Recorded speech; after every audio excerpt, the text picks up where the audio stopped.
शहर और दुनिया की छोटी बड़ी हर खबर के साथ रखे आपको अपडेट दून वन न्यूज।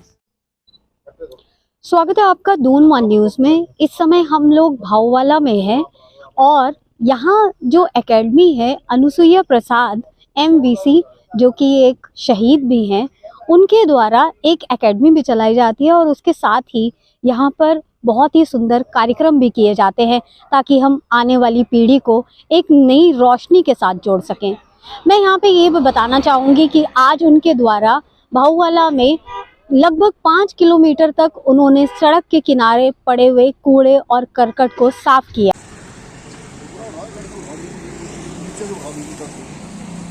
इसके बारे में मैं जगमोहन रावत। ये सफाई का अभियान इसलिए शुरू किया गया क्योंकि स्वास्थ्य है तो ज़िंदगी में सब कुछ है, और ये कूड़ा करकट इस तरह से जगह जगह बिखरा पड़ा है, अगर इसको सफाई हम लोग नहीं करेंगे तो आने वाले समय में ये एक ऐसी समस्या हम लोगों के लिए सामाजिक, नैतिक और स्वास्थ्य से संबंधी भी हो जाएगी कि वो नहीं संभलेगी। हम अब भी अगर जागरूक नहीं हुए, अब भी अगर इन सामान्य चीज़ें हैं, वैसे ये साफ़ सफाई हर एक जानता है कि एक स्वस्थ शरीर में ही एक स्वस्थ दिमाग निवास करता है। अगर आपका शरीर ही स्वस्थ नहीं रहेगा तो सारी चीज़ें बेमानी हो जाएंगी। इसीलिए कि भाई लोग देखें, आगे आए और इस भयंकर ये बीमारी है जो अपने आप में एक कचरा एक बीमारी है, इसके निवारण के लिए आगे आए और पूरे तन मन धन से इस काम में उतरे तो हम अपने और समाज के प्रति एक बहुत बड़ा जो हमारा कर्तव्य है उसका निर्वाह कर पाएं। से इस अभियान में आप जुड़े हैं और किस तरह से वन विभाग सहयोग देगा? देखिए, सबसे पहले तो मैं अपना परिचय देना चाहूँगा कि मैं राहुल सैनी, वन बीट अधिकारी जहाजा रेंज से हूँ। देखिए, इस प्रोग्राम में हम स्थानीय जनता को भी जोड़ रहे हैं और बच्चों को भी जागरूक कर रहे हैं कि किस तरीके से हमें स्वच्छता पर ध्यान देना है। आने वाला समय जो है हमारा स्वच्छता का ही समय होगा और हम आसपास अपने देख भी रहे हैं कि जंगलों में भी लोग कूड़ा करकट डालते हैं। उस संबंध में भी हम लोगों को जागरूक करते हैं कि जितना भी कूड़ा है अपना डस्टबिन में डालें, और हमारे विभाग की तरफ से भी डस्टबिन की व्यवस्था की जाती है समय समय पर कि जगह जगह पर डस्टबिन लगाए जाए। जी, अच्छा, आपको क्या लग रहा है कि क्यों बढ़ रही है इस तरह के कूड़ा डालने की? लोग रात को भी पॉलिथीन्स में इकट्ठा करके कूड़ा, सबसे गंभीर जो बात है, कूड़ा जलाया भी जा रहा है। देखिए, इस संबंध में मैं कहना चाहता हूँ कि जो हमारे आसपास के जो कॉलेज स्कूल हैं उसमें बच्चे बाहर से निवास कर रहे हैं, उनके पास कूड़ा रखने की कोई उचित व्यवस्था नहीं है, तो उनके द्वारा ही लगभग पॉलीथीन का कूड़ा सड़कों पर डाला जाता है।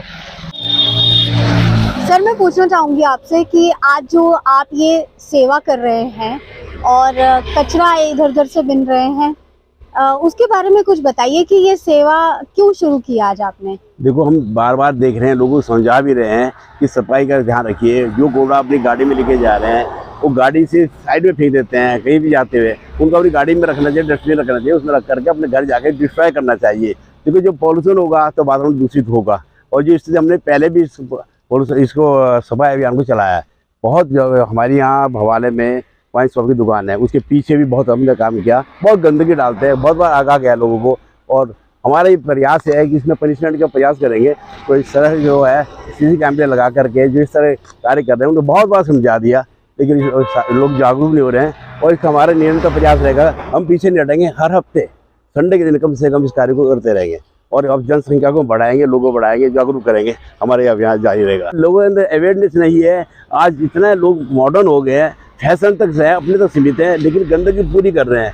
देखो, आप देखोगे जंक फूड खाना, रैपर फेंकना, फलाना करना, कहीं जाएंगे शराब पियेंगे, बुड्ढे फेंक देंगे, और कहीं से खाना लेकर आएंगे, चौमिन लाएंगे और चीज़ लाएंगे और उठा के यहाँ डालते हैं। और दूसरा, मैंने ये देखा कि हमारे नज़दीक के जो भी दुकानदार हैं भाऊवाला, भगवानपुर में, उनका ये कार्य है कि रात के अंधेरे में यहाँ डाल देते हैं। हमारा प्रयास रहेगा अपने प्रधानों को कहने का, पहले भी हमने प्रयास किया, CC कैमरे लगाएंगे और उनको पनिशमेंट करेंगे। कम से कम उनको 5,000 का जुर्माना लगाने का प्रयास करेंगे जो दुकानदार है। बाकी कम से कम देखो, सबसे बड़ी बात यह है, पर्यावरण हमारा अगर दूषित रहेगा तो हमारे पौधे, फल, जंगल, ज़मीन सारी दूषित हो रही है। तो ये दूषित होगा तो समझो हमारी जो नई जनरेशन है वो आगे सही ढंग से नहीं होगा, वो भी बच्चे बीमार रहेंगे, दूषित रहेंगे।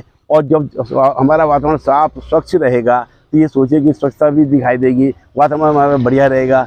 वो हमारे प्रयास रहेगा कि लोगों को किसी भी ढंग से हो सके हम उनको जागरूक करेंगे, उनको अवेयरनेस करेंगे। और नहीं आएंगे तो आपसे हमने कहा था कि पनिशमेंट का भी प्रावधान रखेंगे। तो हमारा ये है कि अगर हमारा